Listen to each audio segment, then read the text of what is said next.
कि आप सभी लोग एक बार जयराम बाबा को आप सभी लोग अपने सेवा का अवसर जरूर प्रदान करें, क्योंकि हमें लगता है अगर कोई भी एक बार पहुंचा होगा तो उसकी हर समस्या का समाधान करने का निरंतर आप प्रयास करते हैं।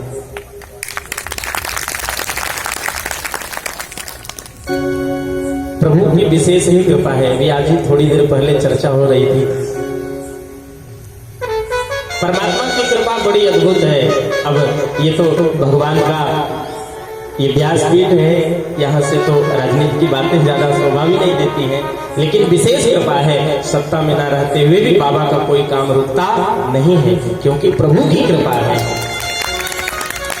जिसके ऊपर प्रभु की कृपा है उसका महाराज दुनिया में कोई बिगाड़ नहीं सकता है। हमें तो शरणागति भगवान की ही स्वीकार करनी चाहिए। श्री शिव जी ने कहा, ऋषियों, जब तक परीक्षित का जन्म नहीं होगा तब तक भागवत कथा का उदय नहीं होगा।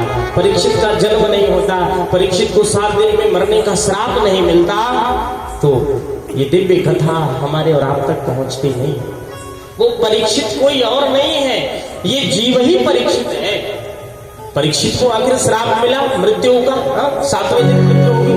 महाराज परीक्षित को 7 दिन में मरने का श्राप नहीं मिलता, तो परीक्षित क्या घर छोड़ करके आते, राज्य छोड़ के नहीं आते। परंतु ये मृत्यु का भय ऐसा है कि मृत्यु से भयभीत प्राणी सर्वत्र विचरण करता है, कहाँ शांति मिल जाए। तो शांति तो हमें भगवान की शरण में ही प्राप्त होती है। सुन जी ने कहा, ऋषियों, यदा मृदे गौरव सृंजयाणा वीरे स्वथो वीर गतिं गतेषु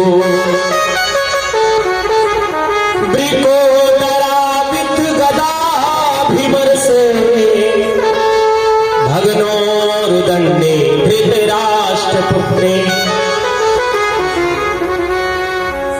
महाभारत का प्रसंग। दुर्योधन 100 भाई, कौरव और पांडव मात्र 5 थे। परंतु भगवान श्री कृष्ण की कृपा से पांडवों ने दुर्योधन के 99 भाइयों को मृत्यु के स्थान पर पहुंचा दिया था, और एक ही महारथी बचा था जिसका नाम है दुर्योधन। और दुर्योधन की भी जंघा को भीमसेन ने तोड़ दिया था। मृत्यु की सैया पर दुर्योधन लेटा था, कब प्राण निकल जाए कोई भरोसा नहीं। द्रोणाचार्य के पुत्र अश्वत्थामा पहुंचे, दुर्योधन से पूछा, मित्र एक बात बताओ, तुम्हारी अंतिम इच्छा क्या है? दुर्योधन ने कहा, मित्र बस केवल एक इच्छा है। हम 100 भाई थे, हमारे 99 भाइयों की मृत्यु हो गई और पांडव 5 थे और 5 के 5 जीवित हैं। हम तो बस केवल अपनी आंखों से देखना चाहते हैं कि पांडवों की मृत्यु मेरे सामने हो जाए। अश्वत्थामा ने कहा, मित्र दुर्योधन, कल प्रातः काल सूर्योदय होने से पूर्व हम पांडवों का कटा हुआ सिर आपके सामने ला करके रख दूंगा। रात्रि का समय सज्जनों, अश्वत्थामा हाथ में नंगी तलवार लेकर के पांडव जहां सो रहे वहां निकल पड़ा है। परंतु जाको राखे साया मार सके ना को, बालन बाका कर सके जो जगी पैरी हो। पांडव सो रहे थे, कन्हैया ने कहा, पांडव जगाया, देखो यहां सोना ठीक नहीं है। पांडव ने कहा, ठीक है प्रभु। भगवान कृष्ण ने पांडवों को जगाया और कहा, यहां से चलो। पांडव के 5 पुत्र थे, भगवान ने उन बालकों को भी जगाया, परंतु बालक की बुद्धि तो बालक की। 5 पुत्र पांडव के नहीं गए। भगवान ने पांडवों को अपने साथ लिया और लेकर चले गए। थोड़ी देर के बाद रात्रि का समय अश्वत्थामा आया। दूर से अश्वत्थामा ने देखा कि पांडव तो सो रहे हैं, और जो कि पांडव नहीं, वो तो पांडव के पुत्र थे जो पांडव की ही तरह दिखाई देते थे। अश्वत्थामा पांडव समझ करके महाराज नंगी तलवार निकाला और निकाल करके 5 पुत्रों का धड़ एक साथ काट दिया।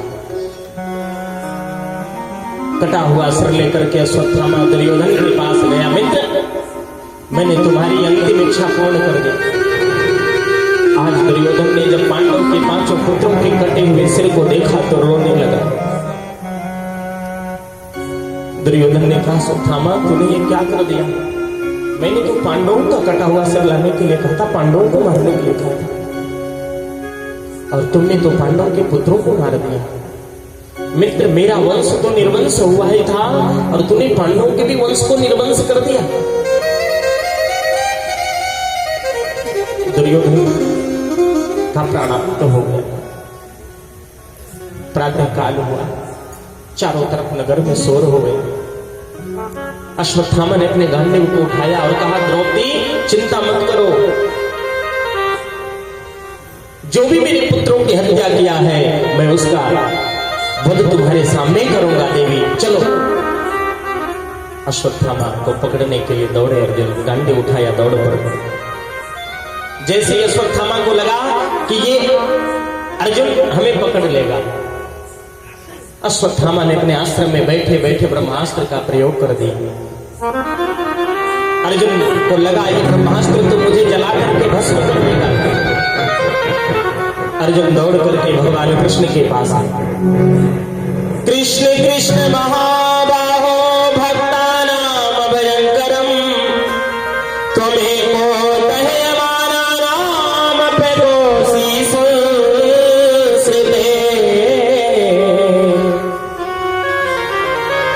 अर्जुन ने कहा, प्रभु ये ब्रह्मास्त्र तो हमें जला करके भस्म कर देगा। कन्हैया ने कहा, अर्जुन क्यों डरते हो? तुम्हें तो ब्रह्मास्त्र चलाना भी आता है और वापस भी बुलाना आता है, और जो कि अश्वत्थामा को केवल चलाना आता है, वापस बुलाने नहीं आता है। इसलिए हे अर्जुन, कभी लोहे को लोहे से काटना पड़ता है, विष को विष से समाप्त करना पड़ता है। इसलिए हे अर्जुन, अपना ब्रह्मास्त्र चलाओ। जैसे ही अर्जुन ने अपना ब्रह्मास्त्र चलाया, दोनों ब्रह्मास्त्र टकरा के शांत हो गए। अर्जुन दौड़ कर जाते हैं, अश्वत्थामा के केस को पकड़कर द्रौपदी के सामने लाते हैं और कहते हैं, द्रौपदी इस अश्वत्थामा ने मेरे सोते हुए पांच पुत्रों को एक साथ मारा है, इसलिए हे देवी आप बताओ मैं इस अश्वत्थामा को किस प्रकार से मृत्युदंड दूं? नीति तो कहती है इसने मेरे 5 बालकों की हत्या की है, इसकी मृत्यु 5 बार हो, परंतु यह संभव नहीं है। इसलिए हे देवी आप ही बताओ मैं इसे किस प्रकार से मृत्युदंड दूं? द्रौपदी दौड़ करके अश्वत्थामा के चरणों में गिर पड़े। हे ब्राह्मण पुत्र को क्षमा करना। अर्जुन की तरफ इशारा किया, इसे मारो मत, इसे छोड़ दो। क्यों? उवाच चाहे संतस्य बंधनानयस्यति मुच्यताम् मुच्यताम् मे स ब्राह्मणो नितराम् गुरुः। द्रौपदी ने कहा, अर्जुन से महाराज क्यों मार रहे हो? ब्राह्मण है, गुरु का पुत्र है, गुरु के यहाँ का छोटा सा बालक भी गुरु तुल्य होता है। अश्वत्थामा गुरु का पुत्र है, इसे मारो मत, इसे छोड़ दो। ये हमारी भारतीय नारी के ये स्वभाव है। जिस मां के 5 पुत्र एक साथ वीर गति को प्राप्त हुए, हत्यारा सामने खड़ा है और आज उस हत्यारों को छोड़ने के लिए एक भारतीय नारी कहती है छोड़ दो, इसे मारो मत। अर्जुन ने कहा, देवी तुम्हें याद नहीं क्या, इसने मेरे 5 पुत्रों को मारा है और आप कहती हो छोड़ दे? नहीं, इसे नहीं छोड़ सकता। द्रौपदी रोने लगी, महाराज क्यों मार रहे? मेरे 5 पुत्र एक साथ वीर गति को प्राप्त हो गए, परंतु मेरे 5 पति तो हैं। अगर आपने इस अश्वत्थामा को मार दिया तो माता गौतमी कैसे जीवित रहेगी? महाराज द्रोणाचार्य की मृत्यु तो पहले ही महाभारत के युद्ध में हो गई। अगर आज माता गौतमी जीवित है तो अपने इस पुत्र अश्वत्थामा के सहारे। मैं मां हूं, पुत्र के न रहने का जीवन में क्या कष्ट होता है, मां समझ सकती है। मारो मत, इसे छोड़ दो, इसे मारना ठीक नहीं है। द्रौपदी बार बार निवेदन करती है। अर्जुन दौड़ करके भगवान कृष्ण के पास जाते, प्रभु अब तो मैं धर्म संकट में पड़ गया हूं, मैं क्या करूं? भगवान ने कहा, अर्जुन सावधान, नीति से कार्य करो।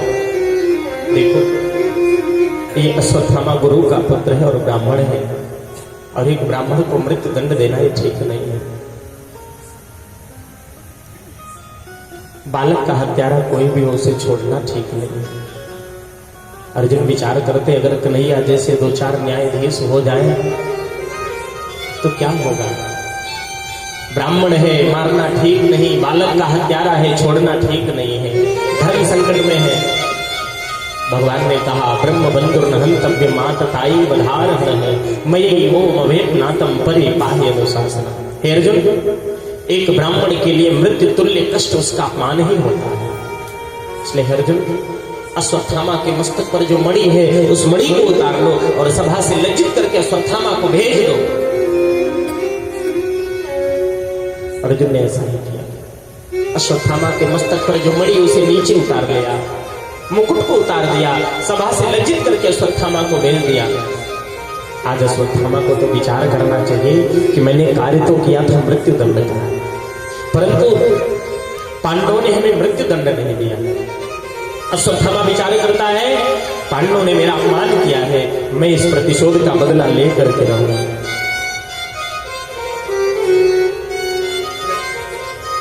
सज्जनों, अश्वत्थामा विचार करने लगा कि देखो, मैंने पांडवों के 5 पुत्रों को एक साथ मार दिया, पांडव भी वृद्धत्व को प्राप्त हुए शरीर छोड़ देंगे, परंतु मन में विचारा या नहीं, एक दीपक अभी प्रज्वलित होने वाला है। कौन? बोले जिस समय महाभारत की उस युद्ध में अभिमन्यु की मृत्यु हुई थी, उस समय अभिमन्यु की पत्नी उत्तरा गर्भवती थी। आज उस गर्भस्थ शिशु का 9वां महीना पूर्ण होगा और वो जीव इस संसार में आ जाएगा, तो क्यों ना मैं उत्तरा को उस गर्भस्थ शिशु को गर्भ में ही नष्ट कर दूं, जिससे पांडवों का वंश निर्वंश हो जाएगा। अश्वत्थामा आश्रम में बैठे बैठे उत्तरा के गर्भस्थ शिशु के ऊपर ब्रह्मास्त्र चला दिया। उत्तरा को लगा ये ब्रह्मास्त्र तो मुझे जला करके भस्म कर देगा। आज उत्तरा रोते हुए दौड़ते हुए पांडवों के पास नहीं जाती है। उत्तरा रोते हुए भगवान कृष्ण के पास जाती है और निवेदन करती है, पाहि पाहि महायोगिन देव देव जगतपते नान्यम तद्भयं पश्ये यत्र मृत्युः परस्परम। उत्तरा ने कहा द्वारिकाधीश से, हे प्रभु, मेरा प्राण निकल जाए मुझे अपने प्राण की चिंता नहीं, परंतु हे प्रभु, मेरे इस गर्भ में जो शिशु है, जो एक पांडवों का दीपक बचा है, जो मेरे गर्भ में है जो संतान, आप उसकी रक्षा करो। मेरा प्राण निकल जाए इसका परवाह हमें नहीं है, परंतु इस गर्भस्थ शिशु के प्राणों की रक्षा आप करो, कहीं ऐसा ना हो ये दीपक बुझ जाए। भगवान समझ गए। भगवान ने कहा, देवी उत्तरा, चिंता मत करो। हे देवी, आप एक क्षण के लिए हमें पुत्र भाव से देखो। जैसे ही उत्तरा ने द्वारिकाधीश कृष्ण को पुत्र भाव से देखा, मेरे प्रभु एक रूप में उत्तरा के सामने खड़े और दूसरे रूप में प्रभु उत्तरा के गर्भ में प्रविष्ट हो गए। चतुर्भुज रूप भगवान ने धारण किया और तेजी से अपनी गदा को घुमाया, ब्रह्मास्त्र शांत हो गया। वो बालक परीक्षित है, गर्भ में ही बैठे हुए भगवान का दर्शन कर रहे हैं। भगवान ने उत्तरा से पूछा, देवी अब तो कोई कष्ट नहीं है, कोई पीड़ा नहीं है। उत्तरा की आंखों में आंसू आ गए, हे प्रभु, जिसके रक्षक आप हैं उसका दुनिया में कौन क्या बिगाड़ सकता है। सुत जी ने कहा, ऋषि, इस प्रकार से भगवान ने उत्तरा के गर्भ में प्रविष्ट होकर के और परीक्षित के प्राणों की रक्षा की। मेरे प्रभु को आवश्यकता पड़ जाती है महाराज, तो प्रभु कभी गर्भ में नहीं जाते, लेकिन जब एक भक्त के ऊपर संकट आता है और वो जब भक्त प्रभु की शरणागति स्वीकार करता है, तो मेरे प्रभु गर्भ में भी जाने के लिए तैयार रहते हैं। उत्तरा ने कहा, हे प्रभु, आपके कितना दयालु इस संसार में कौन हो सकता है। थोड़ी दूर पे माता कुंती खड़ी थी। माता कुंती ने सारे रहस्य को समझ लिया। कुछ समय बीता, कन्हैया ने कहा, बुआ, अब आप हमें हमारी द्वारिकापुरी में जाने की आज्ञा दो। माता कुंती ने कहा, गोपाल, हम आपको आज्ञा कैसे दे सकते हैं जाने के लिए, आप तो हमारे रक्षक हैं, आप मेरे प्रभु हैं, आप मेरे जगदीश्वर हैं। भगवान ने कहा, बुआ क्या बोल रही हो, आप मुझे भगवान बोल रही हो, मैं कोई भगवान नहीं हूं, ये तो कन्हैया की महानता है। कन्हैया ने कहा बुआ मैं तो आपके भाई का पुत्र हूँ, आपका भतीजा हूँ, आप मेरी बुआ हैं। माता कुंती की आंखों में आंसू आ गए। हे गोपाल, अगर आज आप नहीं होते तो उत्तरा के उस गर्भस्थ शिशु के प्राणों की रक्षा कौन करता? साधारण मानव नहीं कर सकता। गोपाल, आप भगवान हो, आप जगदीश्वर हो, आप इस रहस्य को हमसे नहीं छुपा सकते हो। भगवान ने पांडवों से कहा, पांडव देख रहे हो भैया, युधिष्ठिर भैया आप देख रहे हो, ये माता कुंती हमें भगवान बोल रही है। हा? मैंने कौन सा काम किया कि मैं भगवान हूं? माता कुंती ने कहा, गोपाल यही तो आपकी लीला है, करते सब आप हो परंतु श्रेय आप हमेशा दूसरे को देते हो। भगवान ने कहा ठीक है, अगर आज बुआ कुंती मुझे भगवान कहती है तो मैं भी कह रहा हूं पांडव, जिसको जो चाहिए वो हमसे वरदान मांग ले। युधिष्ठिर ने वरदान मांगा, पांचों भाइयों ने वरदान मांगा, सुभद्रा ने वरदान मांगा। और जब माता कुंती की बारी आई, कन्हैया ने कहा बुआ आपने भगवान कहा तो मैं भी स्वीकार करता हूं, मैं भगवान हूं, आप भी तो वरदान मांग लो, जो चाहिए वरदान मांगो। माता कुंती ने कहा गोपाल वरदान दोगे? पीछे तो नहीं हटोगे? अरे बुआ आज तो मुझसे जो मांगेगी सब कुछ देने के लिए तो जो तैयार है। सज्जनों, आज माता कुंती ने अपने साड़ी के आंचल को आगे बढ़ाया और आज बुआ कुंती भगवान से वरदान मांग रही है। संसार में जो प्रभु से कोई नहीं मांगता है, आज देवी कुंती वो मांग रही है। श्रीमद् भागवत महापुराण के प्रथम स्कंद के 8वें अध्याय के 38वें श्लोक में माता कुंती ने भगवान से वरदान मांगा और कहा, हे नाथ अगर देना चाहते हो तो एक वरदान दो, मेरे जीवन में विपत्ति पे विपत्ति, संकट पे संकट, दुख पे दुख आता रहे। विपदो सन्तु नः सस्वत् तत्र तत्र जगद्गुरो भवतो दर्शनम् यत् स्यात् पुनः भव दर्शनम्। माता कुंती ने साड़ी के आंचल को आगे बढ़ाया और कहा, हे गोपाल एक वरदान दे दो, इस अबला को एक वरदान चाहिए, मेरे जीवन में दुख पे दुख, विपत्ति पे विपत्ति आती रहे। कन्हैया की आंखों में आंसू आ गए। बुआ आपने अपने जीवन में दुख के अतिरिक्त पाया क्या है? बुआ जीवन भर आपने दुख पाया, आज आपके पुत्रों के जब सुख का समय आया, पांडवों को राज्य मिला, सुख का समय आया, बुआ तो आप दुख मांग रही हो। और वास्तव में एक बार कुंती के जीवन में आप देखो, चरित्र में कुंती चरित्र एक बार पढ़ो। कुंती का जन्म कहीं और, लालन पालन कहीं और, विवाह भी महाराज पांडु के साथ में हुआ जिनकी असमय में मृत्यु हो गई। ये तो संत के कुछ आशीर्वाद थे, जिस देवता को बुलाया उन देवताओं की कृपा से पुत्र प्राप्त होंगे। और हे बुआ आज आपके पुत्रों को विजय श्री मिला तो आप दुख मांग रही हो। माता कुंती ने कहा, हे गोपाल एक बात बताना, अगर मेरे जीवन में दुख नहीं आया होता तो क्या गोपाल आप हमारी रक्षा करने के लिए अपनी द्वारिका छोड़ के आते? गोपाल हमारे जीवन में दुख आया, हमारे जीवन में संकट आया तो हमने आपको याद किया, और आज जब सुख का समय आया तो आप जाने के लिए कह रहे हैं। तो गोपाल ऐसे सुख को लेकर मैं क्या करूंगी जिस सुख को प्राप्त करते ही आप हमसे दूर हो जाए? इससे अच्छा तो यही है गोपाल कि जीवन में दुख ही बना रहे।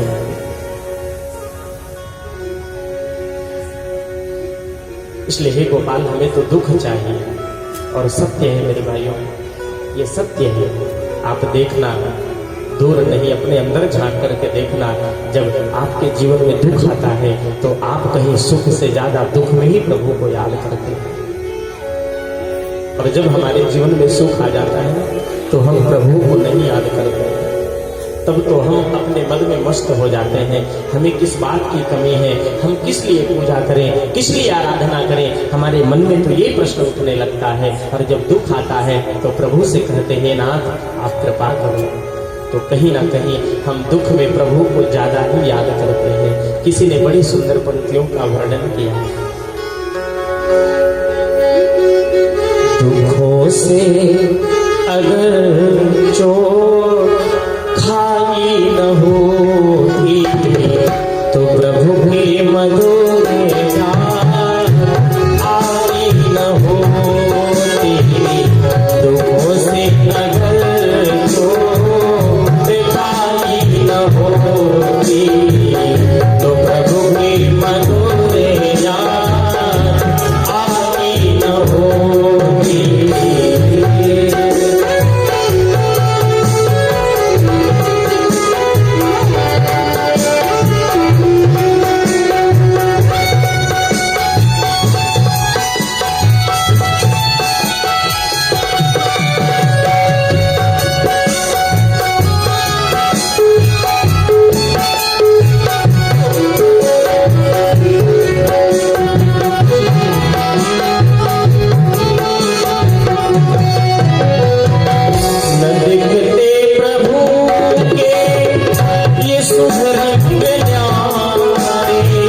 से जगत की विदाई न होती, तो प्रभु की मधुर याद आई न होती।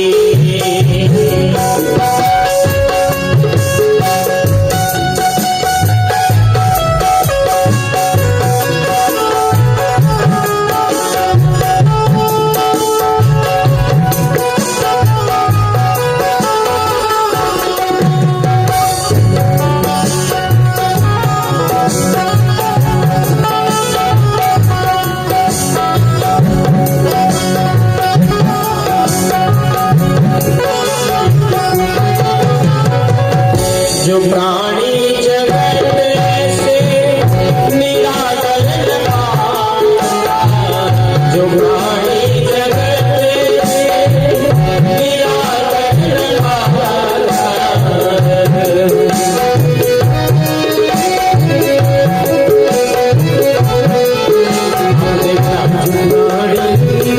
किसी स्थान पे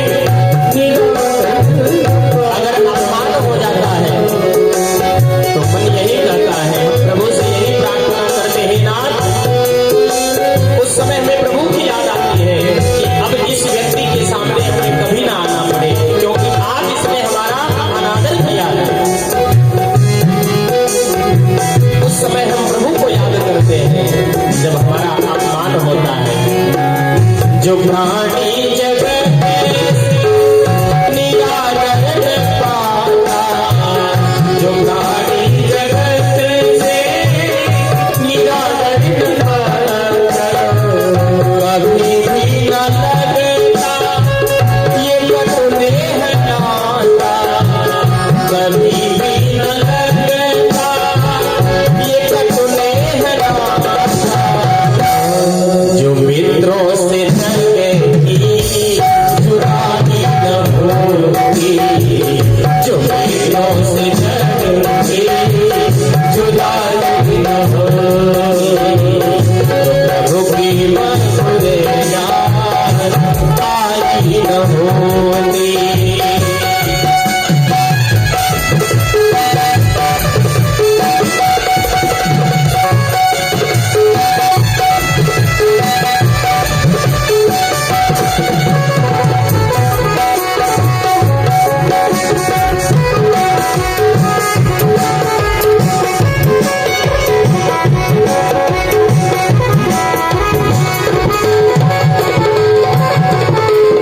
कहो कैसे भीगा ये गिरधर दीवाना, कहो कैसे भीगा ये गिरधर दीवाना, जग पे जो न अपना ये होता भिराना, जग पे जो न अपना ये होता भिराना, विरह की व्यथा जो सगाई न होती, विरह की व्यथा जो सगाई न होती, तो प्रभु की मधुर याद आई न होती, तो प्रभु की मधुर याद आई न होती, तो प्रभु की मधुर याद आई न होती। दुखों से अगर चोट खाई न होती, तो प्रभु की मधुर याद आई न होती। कहने का भाव है, जब हमारे जीवन में दुख आता है तो उस परिस्थिति में हम भगवान को कुछ ज्यादा ही याद करते हैं, और जब सुख आता है सज्जनों तो हम प्रभु को उतना नहीं याद कर पाते हैं। इसलिए माता कुंती ने कहा है, नाथ हमें तो दुख चाहिए। सुख के माथे सिल पड़े जो हरि हृदय में आए, बलिहारी वा दुख की जो पल पल नाम जपाए। हे नाथ, ऐसे सुख को लेकर मैं क्या करूंगी जिस सुख को प्राप्त करते ही आप हमसे दूर हो जाएंगे, उससे अच्छा तो प्रभु यही है कि हमारे जीवन में दुख ही बना रहे। विपदो नैव विपदः संपदो नैव संपदः, विपदन्नारायण स्मृतिः संपन्नारायण स्मृतिः। हमारा शास्त्र क्या कहता है? विपत्ति को विपत्ति नहीं कहते, संपत्ति को संपत्ति नहीं कहते। परमात्मा को भूल जाना ही हमारे जीवन की सबसे बड़ी विपत्ति है, और प्रभु की याद हमारे जीवन में बनी रहे, यही मेरे जीवन की सबसे बड़ी संपत्ति है। माता कुंती ने प्रभु से दुख मांगा, कोई भगवान से दुख नहीं मांगता, हर व्यक्ति तो सुख ही मांगता है। कोई व्यक्ति मंदिर में जाता है और प्रभु से कहेगा, हे नाथ आप हमारी ये अभिलाषा पूरी कर दो तो मैं आपको इतना प्रसाद चढ़ा दूंगा, यही करूंगा, वो करूंगा। मेरे प्रभु को वस्तु की आवश्यकता नहीं है, भोग प्रसाद की आवश्यकता नहीं है, प्रभु को तो बस भाव की आवश्यकता है। आप भाव से प्रभु की शरणागति स्वीकार कर लो। हे नाथ मैं आपको कभी भूलूं नहीं, बस आप इतनी कृपा करना। और जो प्रभु को नहीं भूलता उसके जीवन में कोई संकट आ ही नहीं सकता। ये तो हमारी भ्रांति है, हमें ऊपर से लगता है कि महाराज बड़ा दुखी है, लेकिन वो अंदर से बड़ा धनवान है। ये ऊपर वाला दिखावा बड़ा कष्ट भी देता है, परंतु दिखावा की आवश्यकता नहीं, प्रभु को बस केवल भाव की आवश्यकता है। भगवान ने कहा, बुआ अब मैं आपको दुख नहीं दे सकता हूँ, आप जब भी हमें याद करोगी मैं आपको आपके दर्शन देता रहूंगा। भगवान ने पूरी रात्रि पांडवों को उपदेश दिया। चारों भाई तो भगवान की बात को समझ लेते हैं, परंतु युधिष्ठिर नहीं समझते थे। भगवान ने उपदेश दिया पांडवों को, परंतु युधिष्ठिर के समझ में बात कुछ कम आती थी। कारण देखिए, जब तक वक्ता के प्रति श्रोता के मन में प्रेम नहीं होगा तब तक बात समझ में नहीं आ सकती। युधिष्ठिर ये सोचते थे कि कन्हैया तो मेरे मामा का पुत्र है, मेरा छोटा भाई है, साधारण में लेते थे। भगवान ने विचार किया, मैं कुछ भी कहूंगा तो युधिष्ठिर के समझ में आएगा नहीं, जो मैं अपने मुख से कह रहा हूं अगर यही बात मैं पितामह भीष्म के द्वारा कहवाऊंगा तो पूरी बात युधिष्ठिर के समझ में आ जाएगी। भगवान ने पांडवों से कहा, पांडव एक काम करो, मेरे साथ चलो पितामह भीष्म के पास। पांडव पहुंचे, साथ में द्रौपदी भी है। उस विशाल रणभूमि में जहां महाभारत का युद्ध हुआ, पितामह भीष्म बाण की सैया पर लेटे हैं। जिस पितामह को इच्छा मृत्यु का वरदान है, आज वे पितामह बाण की सैया पर लेटे हैं। कन्हैया गए और कन्हैया ने कहा, पितामह पांडवों को विजयश्री प्राप्त हुआ है और आप कृपा करके जो आपके जीवन का अनुभव है आप पांडवों को प्रदान करिए।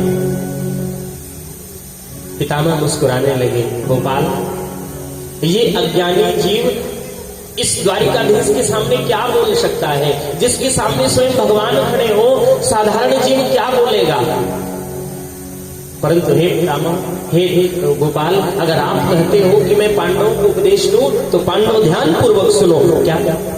दान धर्मान राज धर्मान मोक्ष धर्मान विभागसः। हे पांडव, आप राजा हो और राजा को विनयी होना चाहिए, राजा को हमेशा दयालु होना चाहिए, दान करना चाहिए। राजा प्रजा से जो कर लेता है उस कर को संग्रहित करे और स्वयं उसको ग्रहण नहीं करे, उससे प्रजा की सेवा करे, यज्ञ करे, अनुष्ठान करे, दान करे, धर्म करे।